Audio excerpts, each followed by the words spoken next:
Hi everybody, welcome back to our channel. In this video, I'll be showing you the procedure on how can you recover deleted Telegram messages. So to do this, you might want to follow these steps. Now, recovering a deleted Telegram message depends on how quickly you act and whether you had previous backup or not. As Telegram is cloud-based, once a message is deleted for everyone, it is typically removed from Telegram service and cannot be officially restored as well. Now, what you can do is in the Android, you have this feature notification history, right?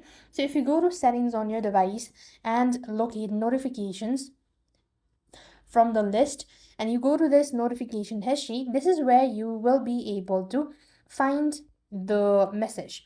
Sometimes you will be able to locate it, but in many cases, you can also find deleted messages or message already deleted. And you could also go ahead and make sure to open your Telegram app, and you could simply go ahead and make sure to tap on profile and tap on the three dot, or just go ahead and make sure to scroll down to settings and make sure to enable backup. That can also help you recover or restore deleted messages. However, this is going to be quite hectic and quite difficult for you to recover, so just give it a try and see whether that works or not. So with that, we've completed our steps. Thank you for watching. See you in the next video.